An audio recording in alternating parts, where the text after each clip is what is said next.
My parents always favored my brother, Kyle. When he went bankrupt, they sued me for millions, claiming I stole his destiny. They thought I'd fold to keep the family together. Instead, I dug up their financial secrets and prepared to destroy them in court. This is where the story truly begins, and you won't want to miss what happens. Make sure you're subscribed to see it through to the end. We're always curious. Where in the world are you all watching from today? Let us know in the comments. I was lying on the cool tile of my bathroom floor, pressing a damp washcloth against my forehead when the doorbell rang. It wasn't a polite, social ring. It was a persistent, demanding buzz that seemed to drill right through the migraine splitting my skull. I tried to stand, but the room tilted dangerously. I had been working 80-hour weeks for 6 months straight, finalizing the acquisition of my e-commerce agency's biggest competitor. I had successfully closed the deal 48 hours ago, and my body had immediately decided to shut down. The doctor had called it severe acute exhaustion and ordered strict bed rest, hydration, and absolutely no stress. The buzzer sounded again, longer this time, aggressive. "I'm coming," I rasped, though no one could hear me. I pulled myself up using the marble vanity I had paid for in cash 2 years ago, catching a glimpse of myself in the mirror. I looked like a ghost, pale, dark circles under my eyes, wearing oversized sweatpants and a t-shirt stained with herbal tea. I didn't look like the CEO of a multi-million-dollar company.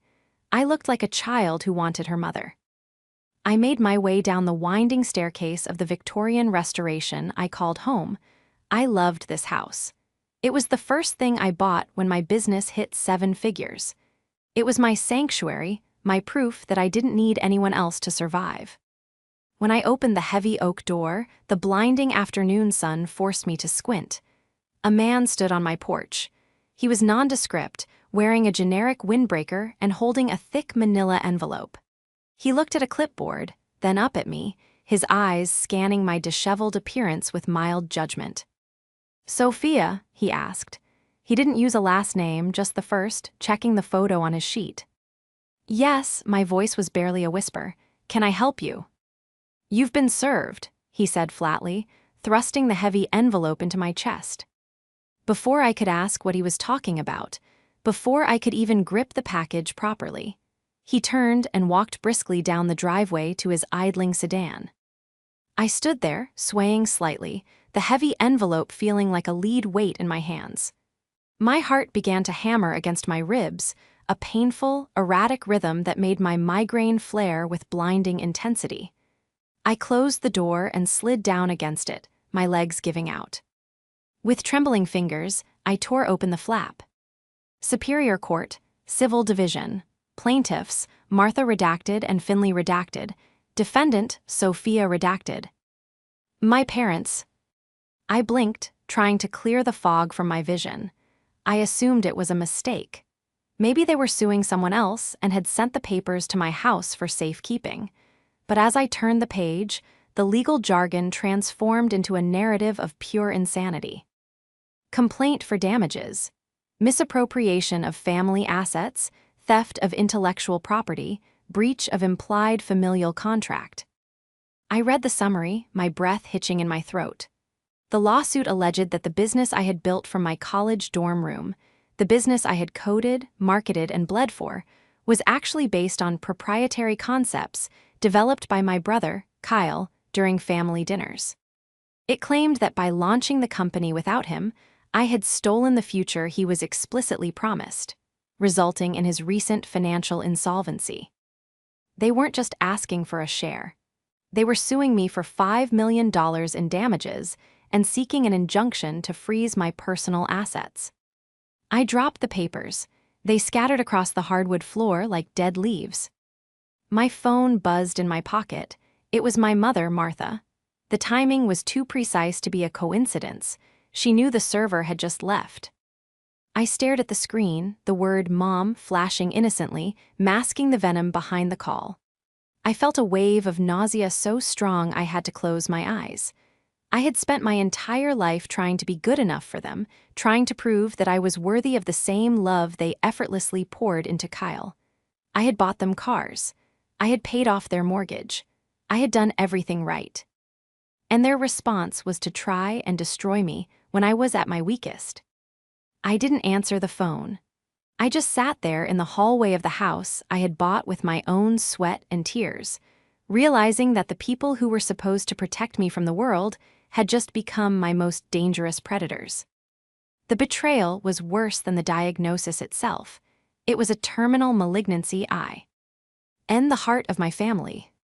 The phone stopped ringing, leaving a silence in the hallway that was louder than the noise. I didn't move for a long time. The adrenaline was warring with the exhaustion, creating a strange, vibrating numbness in my limbs. I needed to understand. The logical part of my brain, the CEO part that solved crises for a living, began to boot up, overriding the hurt daughter. I picked up the papers again, forcing myself to read past the initial shock. Paragraph 4. The defendant, Sophia, utilized family resources, specifically the emotional and intellectual labor of the plaintiff's son, Kyle, to construct her enterprise. Paragraph 12. Due to the defendant's theft of opportunity, Kyle has suffered irreparable financial harm, leading to his current state of bankruptcy. I laughed. It was a dry, cracking sound that hurt my throat. Emotional labor? Kyle hadn't worked a day in his life. While I was pulling all-nighters coding my first website, Kyle was partying in Ibiza on my parents' dime. The phone buzzed again. This time I answered. Sophia, it was Martha. Her voice was calm, almost pleasant. It was the voice she used when she was hosting a dinner party, the voice that hid 1,000 judgments. I got the papers, Martha, I said, my voice steady despite the pounding in my head. I couldn't bring myself to call her mom. Not right now. Oh, good, she said, as if we were discussing a package from Amazon. I was worried the server might have trouble finding that fortress of yours. What is this? I asked, gripping the phone so hard my knuckles turned white. You're suing me for $5 million. Are you insane? Lower your voice, Sophia. It's unbecoming, she scolded gently. We're not insane. We're just correcting an imbalance. We know Kyle is in trouble. He's filed for Chapter 7. He's going to lose his condo, his car, everything. And there you are, sitting in that mansion with more money than you could spend in 10 lifetimes. I earned this, I spat out. I worked 3 jobs in college. I built this business from nothing. Kyle blew his trust fund on crypto scams and luxury watches. That's not my fault. It's family money, Sophia, she said, her tone hardening. We invested in you. We fed you, clothed you, put a roof over your head. You took those resources and built a kingdom, leaving your brother behind. It's not right. He was meant to be the one who succeeded. We all know that. He was meant to succeeded, I repeated, incredulous. Because he's a man, is that it? Because he is special, Sophia. He has a vision. You're a worker. You're good at executing things, sure. But Kyle has the spark. You stole his light. This lawsuit is just a way to make sure the assets are distributed fairly, as they should have been from the start. Fairly? I stood up, the dizziness momentarily forgotten. You want to liquidate my company to pay off his gambling debts. It's not gambling, it was investment bad luck, she corrected quickly. Look, we don't want a court battle. It's messy. Just sign the settlement agreement attached to the back. Transfer the $5 million to the family trust, we've made Finley the trustee, and we'll drop the suit. We can all have Christmas dinner together and put this behind us. You want me to pay you $5 million to make you go away? Think of it as retroactive tuition, she said lightly. Or a thank you for raising you. We need to save Kyle, Sophia. It's your duty as his sister. If you don't, well, the lawsuit will freeze your accounts. Can your precious business survive months of litigation with frozen assets? Can your reputation survive the headlines? Tech CEO sued by destitute parents for fraud. The threat hung in the air, heavy and suffocating. She was blackmailing me. My own mother was holding a gun to the head of the company I built to save the son she actually loved. I'm not signing anything, I said, my voice dropping to a dangerous whisper. Don't be stubborn, dear. You can't win. We have statements from Kyle. witnesses who remember him talking about these business ideas years ago. It's your word against the family. I looked at the paperwork scattered on the floor. I looked at the specific date listed on the breach of contract claim, a date from 6 years ago. A cold, sharp clarity washed over me. The migraine didn't vanish, but it was pushed behind a wall of icy rage. "You really think you have everything covered, don't you?" I asked. "We have the best lawyers in the city, Sophia." Finley made sure of it. "Okay," I said, "I'll see you in court." "Sophia, don't be ridiculous." I hung up. I stared at the phone, my breathing shallow. They thought they had me cornered. They thought I was the same desperate little girl who used to beg for their approval, who would do anything to stop them from looking at me with disappointment. They thought they could bully me into submission because they assumed I'd played by their rules. But they had forgotten one crucial thing. I was a hoarder of information.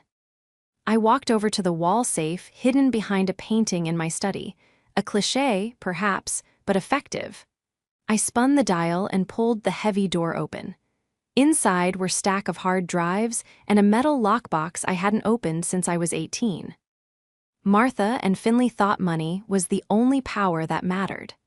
They didn't realize that in my world, paper trails were the ultimate weapon. And I had kept the receipts for every single transaction, every conversation, and every signature for the last decade. To understand why this lawsuit wasn't just a legal attack, but a spiritual evisceration, you have to understand the ecosystem of my childhood. I was the practice child. I was born 3 years before Kyle. My parents, Finley and Martha, were young and relatively broke then. I grew up in hand-me-downs, playing quietly in the corner of their cramped apartment while they worked late. I learned early on that the best way to be loved was to be invisible and low maintenance. Then Kyle was born, and suddenly the sun came out. Finley's career in commercial real estate took off the same year Kyle arrived. They took it as a sign. Kyle was their good luck charm, their golden boy. They moved to the suburbs, bought a BMW, and started saving for Kyle's future. Not our future, Kyle's. I remember when I was 16, I asked for a car. I had a job at a diner, I was getting straight A's, and I needed to get to my AP classes. Martha had sighed, looking at me over her reading glasses like I had asked for a kidney. "We just can't afford it right now, Sophia. Things are tight." 2 weeks later, for Kyle's 13th birthday, they bought him a dirt bike and a complete set of professional gaming equipment. It cost 3 times what the used Honda I wanted would have cost. When I confronted Finley about it, he just shrugged, sipping his scotch. "Kyle needs outlets for his creativity. He's going to be an innovator. Well, you're pragmatic, Sophia. You know how to work. It's good for your character to earn things." So I did. I earned everything. I got a full-ride scholarship to the state university because I knew they wouldn't pay a dime. I worked 3 jobs, barista at 5 a.m., library assistant at noon, and freelance web designer at night. I barely slept. I ate instant noodles. I missed parties. Meanwhile, Kyle barely graduated high school, but that didn't matter. Finley and Martha paid his tuition to a private liberal arts college where he majored in entrepreneurial studies. They paid his rent for a luxury apartment. They gave him a stipend of $3,000 a month for networking expenses.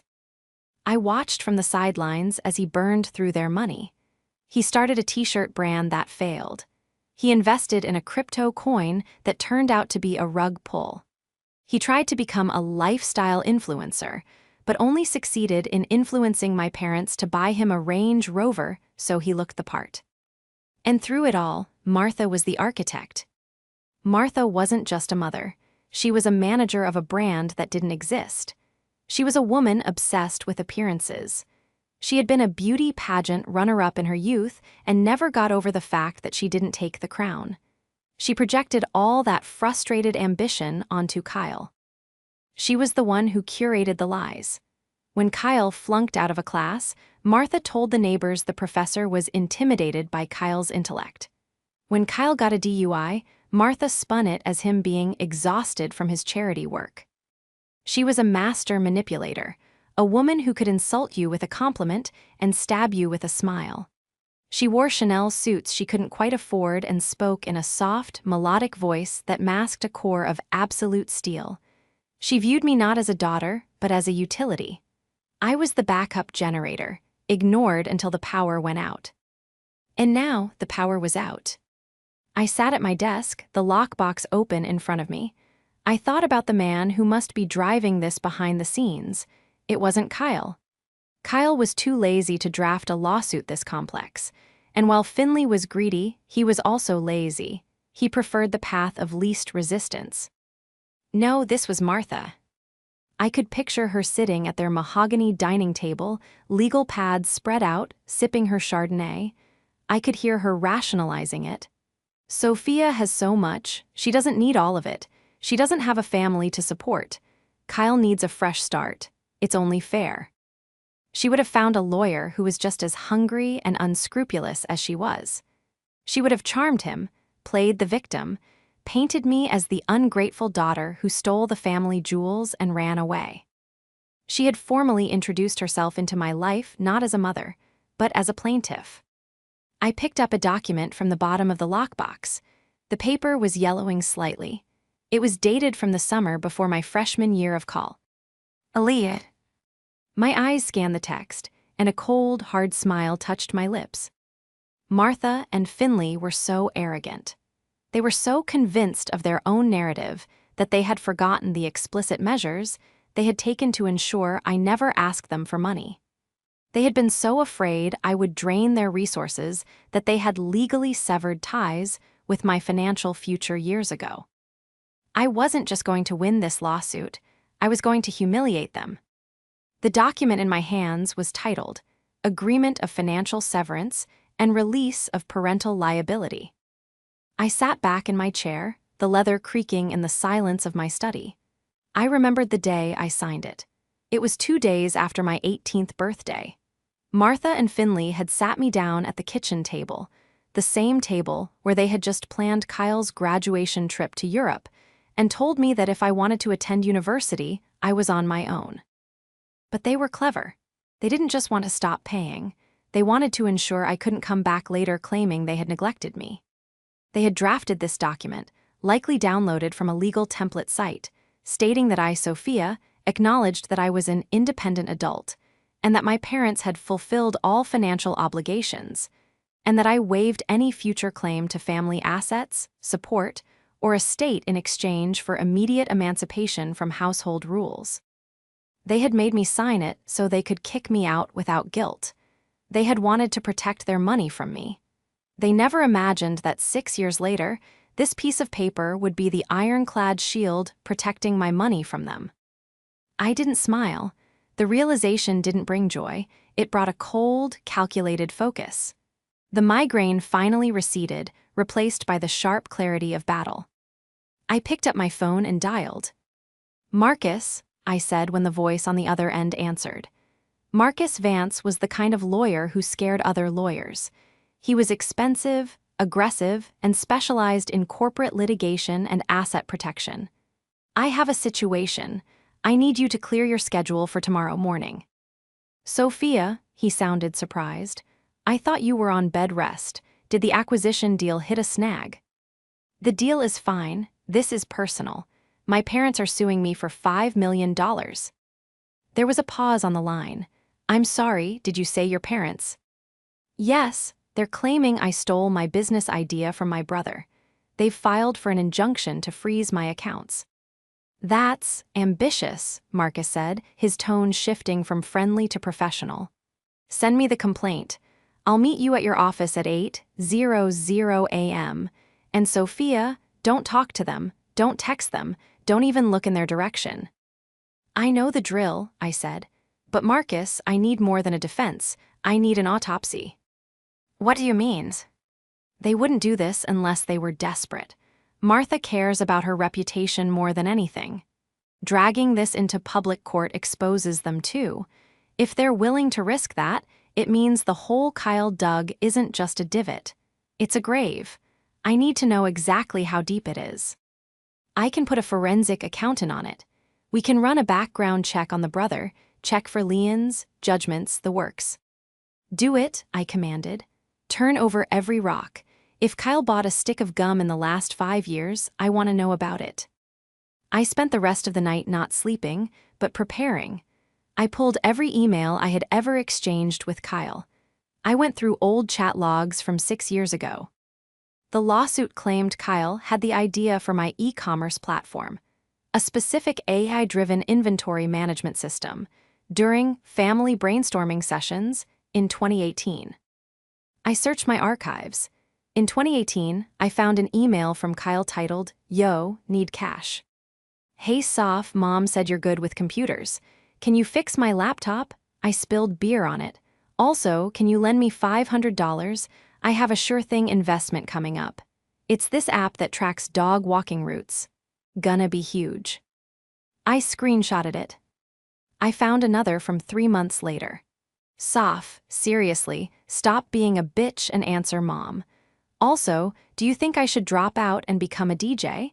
I feel like my creative energy is being stifled by Econ 101.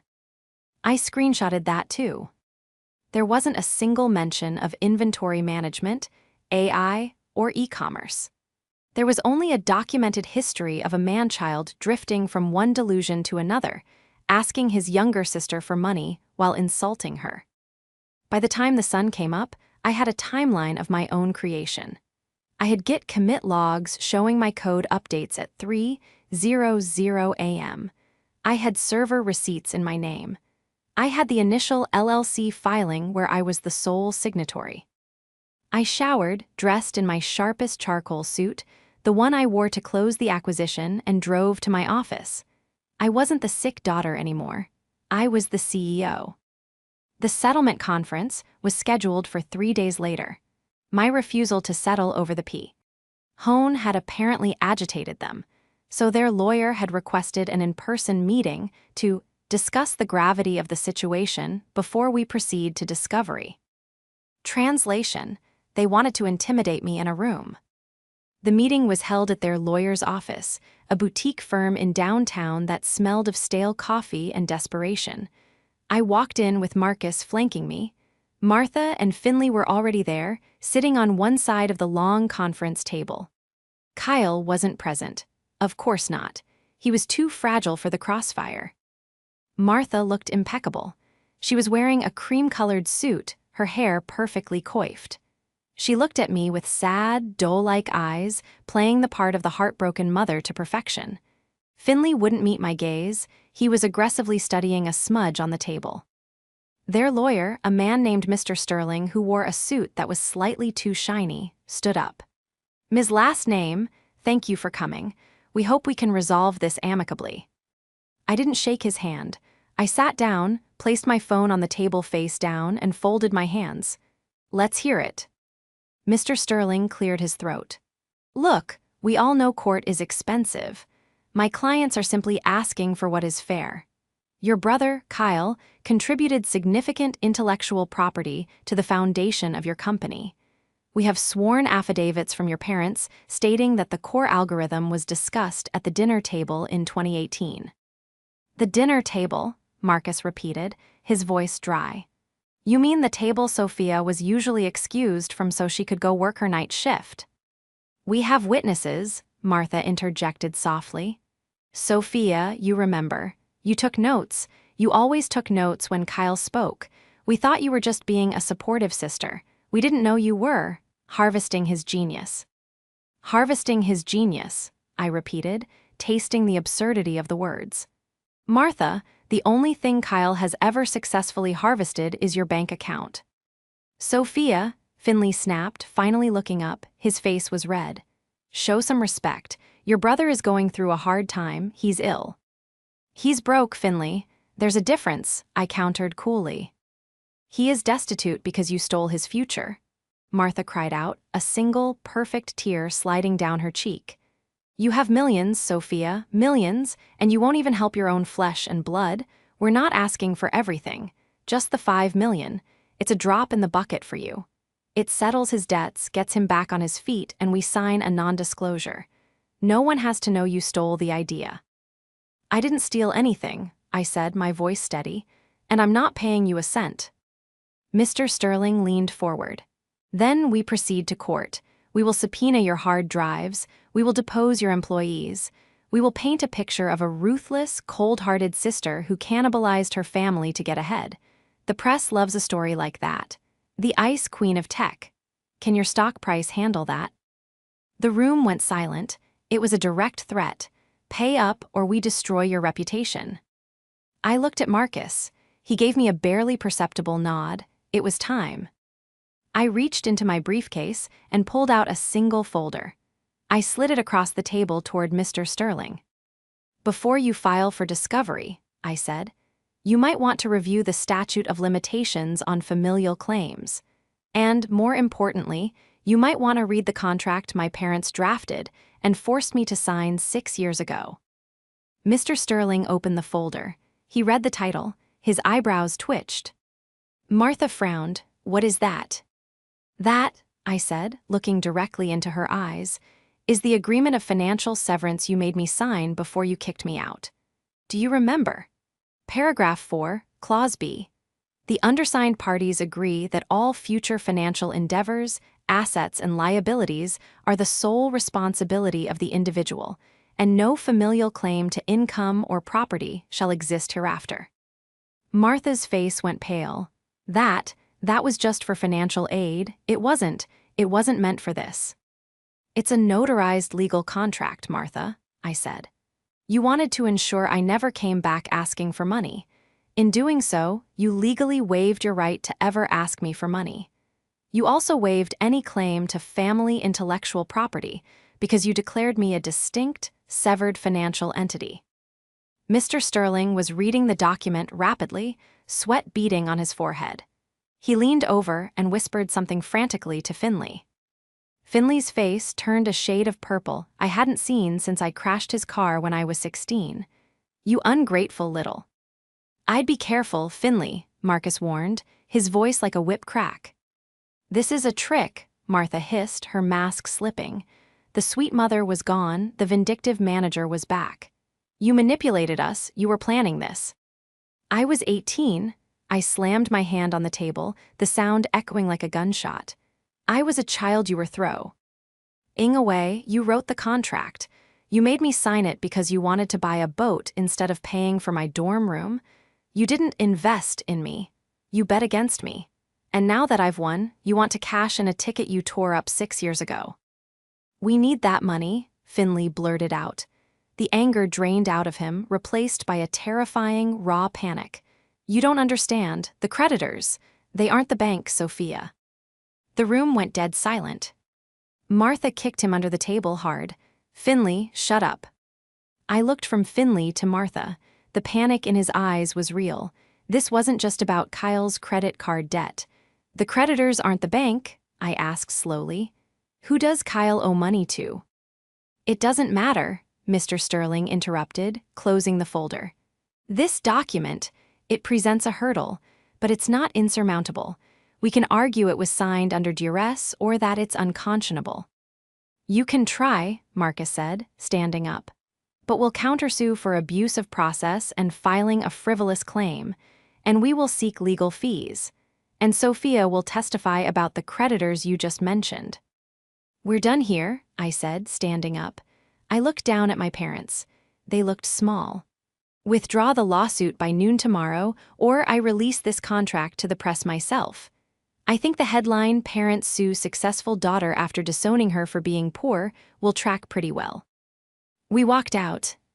But as we reached the elevator, I felt a knot in my stomach.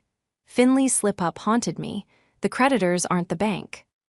Marcus, I said as the elevator doors closed. Expedite the forensic accounting. Something is wrong. Kyle didn't just lose money, he lost the wrong people's money. I thought the confrontation would end it. I thought the contract was the checkmate. I underestimated Martha's capacity for self-delusion and spite. They didn't withdraw the lawsuit. Instead, the next morning, my PR manager called me at 6:00 a.m. Sophia, don't open LinkedIn or Twitter. Actually, just don't open the internet. What did they do? I asked, rubbing sleep from my eyes. There's an article on a popular tech gossip blog. Sources claim e-commerce darling Sophia, last name, built her empire on stolen code from destitute brother. It's trending, and there's a video. I opened the link against her advice. It was a video of Martha. She was standing in front of their house, which looked noticeably unkempt, the lawn overgrown, crying into the camera. "We just wanted her to be fair," she sobbed. "Kyle worked so hard on those algorithms. He has a brilliant mind, but he struggles with mental health. And Sophia took advantage of that. She took his notebooks and locked him out. Now he's losing his home, and she won't even return our calls." It was a masterclass in manipulation. She didn't mention the lawsuit or the money directly. She focused on the emotional narrative. Big sister bullies mentally ill brother. My inbox was already filling up with hate mail. A tentative partner for our upcoming logistics expansion emailed to say they were pausing negotiations pending clarity on the IP dispute. I was shaking with rage. I wanted to scream. I wanted to drive to their house and scream in their faces. "Focus," I told myself. "Don't react, execute." I went to the office. The mood was grim. My employees were looking at me sideways. I called an all-hands meeting and assured them the allegations were false and that legal action was pending. They nodded, but I could see the doubt. At 2:00 p.m., the forensic accountant, a woman named Dr. Eris, arrived. She looked grave. She was carrying a thick binder. "Sophia," she said, shutting the door to my office and locking it, "we have a problem, and it's not just the lawsuit." "Tell me," I said. "We ran a deep dive on your parents' finances and Kyle's history. You were right about the creditors not being the bank. Kyle got involved with some unlicensed private lenders, loan sharks, essentially, about 2 years ago to fund a crypto mining farm that didn't exist. He owes them about $600,000. The interest is compounding daily." "$600,000, I exhaled. "That's bad, but it's not $5 million. "That's just the tip of the iceberg," Dr. Eris continued. "To pay the interest on those loans, your parents have been bleeding themselves dry. They liquidated their 401ks. They took out a second mortgage. But 6 months ago, they ran out of liquid cash. So they sued me," I concluded. "No," Dr. Eris said. "They sued you after they tried the other option." She opened the binder and slid a document toward me. It was a loan application for a small business administration loan, a pandemic relief loan. Value, $450,000. "The applicant is Kyle last name Consulting," Dr. Eris said, "but look at the guarantor." I looked at the signature line. "Sophia last name." My signature, or rather a shaky, traced approximation of it. "They forged my signa." "Ture," I whispered. The room spun. "They took out a federal loan in my name." "They used your social security number," Dr. Eris confirmed. "They likely had it from when you were a dependent.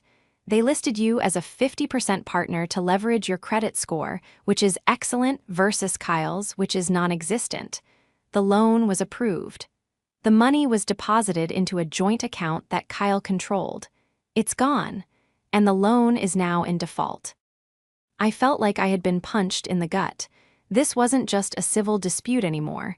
This was identity theft. This was federal bank fraud. If I didn't report this, and the government came looking for that money, I could be liable. I could go to prison as an accomplice if I appeared to cover it up. "There's more," Dr. Eris said gently. "Because the loan is in default, the bank has started an investigation. Your parents know this.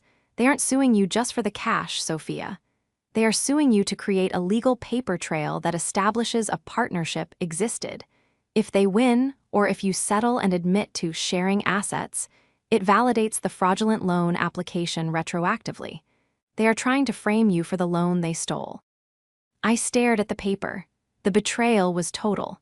They weren't just harvesting me, they were setting me up to take the fall for their crimes. They were willing to send me to federal prison to save Kyle from his own mess. My phone rang. It was Martha again. I stared at the screen. The fear was gone. The hurt was gone. All that was left was a cold, hard resolve. "Dr. Eris," I said, not looking up. "Package everything. The forensic report, the forgery analysis, the timeline of the loan usage. Send it to Marcus." "What are you going to do?" "I'm going to call the FBI," I said. "But first, I'm going to make sure the world knows exactly who Martha and Finley last name really are." I picked up the phone. "Hello, Martha," I said. "Sophia," she sounded breathless. "Have you reconsidered? The press is getting ugly. We can make it stop." "I have," I lied. "I want to end this. I'm ready to talk terms." "Oh, thank God," she exhaled. "I knew you'd come to your senses." "I'll meet you," I said, "but not at a lawyer's office. Let's do it at the house. The family home. Tonight, I'll bring the checkbook." "Perfect," she said. "We'll have dinner ready." "Don't bother," I said. "I won't be staying long." I pulled into the driveway of my childhood home at 7:58 p.m. The house was a sprawling colonial that Martha kept manicured to within an inch of its life. But tonight, under the harsh glare of the motion sensor floodlights, I saw the cracks. The paint was peeling around the window frames. The pristine lawn was spotted with brown patches of neglect. It was a perfect metaphor for the people living inside, a grand facade rotting from the inside out. I sat in my car for a moment, gripping the steering wheel. In the passenger seat sat a thick accordion folder containing the evidence Dr. Eris had compiled: the forensic accounting, the forgery analysis, and the affidavit I had sworn out an hour ago. I checked my rearview mirror. A black sedan was parked 3 houses down, its lights off. I flashed my high beams once. The sedan flashed back. "Okay," I whispered to myself. "Let's finish this." I walked up the path. Before I could ring the bell, the door swung open. Martha stood there, wearing an apron over her dress, a strained smile plastered across her face. "Sophia," she exclaimed, reaching out as if to hug me. I stepped neatly to the side, walking past her into the foyer. "Hello, Martha." The house smelled of roast beef and rosemary, the specific meal she used to make for special occasions. It was a scent that used to make me feel safe, but now it just smelled like a trap. In the dining room, Finley and Kyle were already seated. Finley was pouring wine with a shaking hand. Kyle looked terrible. He was gaunt, his skin sallow, wearing a hoodie that looked like he hadn't changed in days. When he saw me, he didn't look angry. He looked defeated. "Sophia," Finley said, his voice too loud. "Glad you could make it. Have a seat. Martha made your favorite." "She made roast beef," I corrected, remaining standing. "Kyle's favorite. My favorite was always lasagna, but you said it was too messy to make." The silence that followed was thick enough to choke on. "Well," Martha fluttered in, wiping her hands on a towel, "let's not dwell on the past. We're here to fix the future. Sit, sit." I pulled out a chair but didn't sit. I placed the heavy folder on the table, right next to the crystal gravy boat. "I'm not here to eat," I said. "You said you wanted a check. You said if I paid the $5 million, the lawsuit goes away." "It's the only way, Soph," Kyle mumbled, staring at his empty plate. "These guys, the people I owe, they don't play around." "I know about the loan sharks, Kyle," I said softly. Kyle looked up, fear flashing in his eyes. "But that's not why we're here," Martha interjected quickly, sitting down and placing a hand on Kyle's arm. "We're here to settle the family dispute. Mr. Sterling has the papers ready for you to sign. Once the transfer is verified, we withdraw the suit with prejudice." She slid a document across the table. It was a settlement agreement. It included a clause admitting that I had borrowed Kyle's IP. "I'm not signing that," I said. "Sophia, we discussed this," Finley warned, his face reddening. "If you leave here without signing, the trial goes forward. The press." "The press isn't going to care about a civil suit," I cut him off. "Not when they hear about the federal investigation." Martha froze. Her hand tightened on Kyle's arm until his knuckles turned white. "What are you talking about?"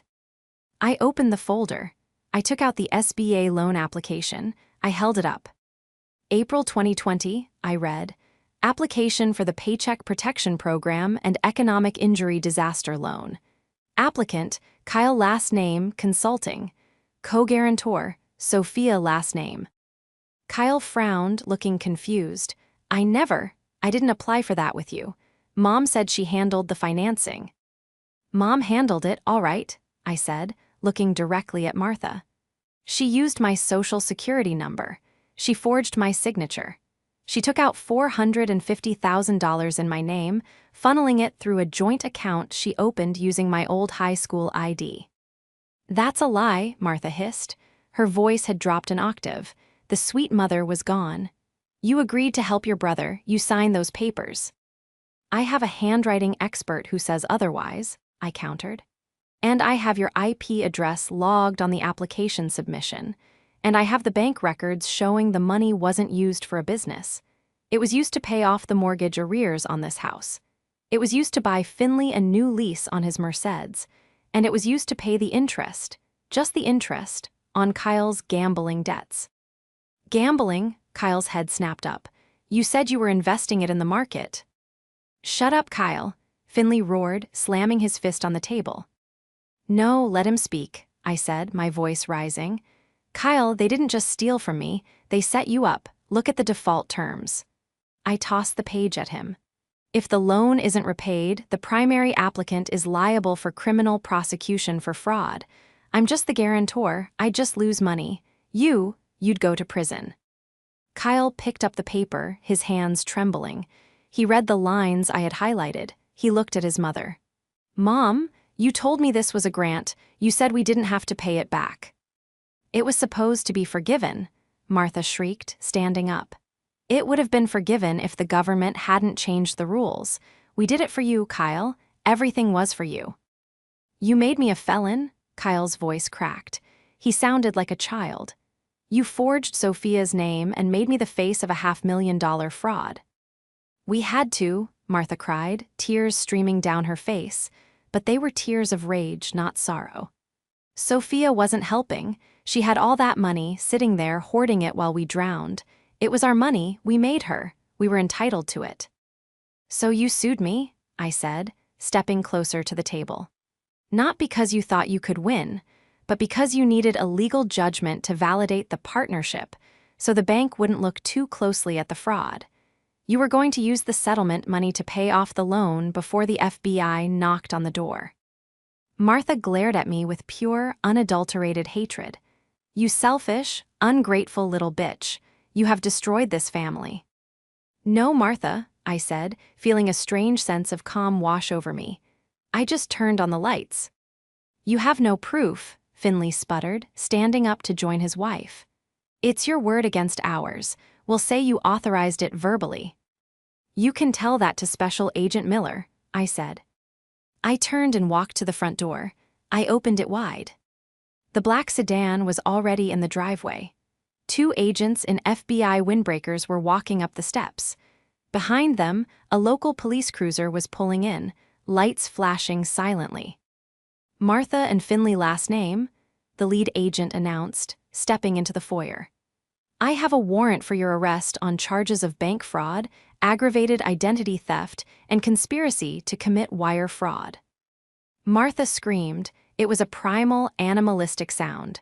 She lunged, not at the police, but at me. You did this, she shrieked, clawing at the air before the agents restrained her. I gave you life, you owe me everything. I watched as they handcuffed her. I watched as they handcuffed Finley, who was weeping openly, muttering about his heart condition. And then I looked at Kyle. He wasn't moving. He was sitting at the dining table, the cold roast beef in front of him, staring at the loan document. The police officer approached him gently. Sir, I need to ask you some questions. Kyle looked up. He looked at me. For the first time in 20 years, the arrogance was gone. The entitlement was gone. All that was left was a scared young man who realized he had been the golden goose they were planning to cook all along. I didn't know, Soph, he whispered. Tears welled in his eyes. I swear to God, I didn't know they used your name. I know, I said softly, and I did. Kyle was a leech, yes, but he wasn't a criminal mastermind. He was just another victim of Martha's ambition, crippled by her enabling just as I had been hardened by her neglect. "Tell them the truth, Kyle," I said. "It's the only way you survive this." The downfall was swift, brutal, and public. Because of the high profile of my company and the sensational nature of the parents suing successful daughter angle, the press ate it up. But the narrative flipped overnight. The headlines changed from tech CEO accused of theft to suburban couple charged in massive pandemic loan fraud scheme targeting own daughter. My reputation didn't just recover, it soared. Investors viewed me as a titan of resilience. The acquisition deal closed 2 weeks later at a valuation 15% higher than the initial offer.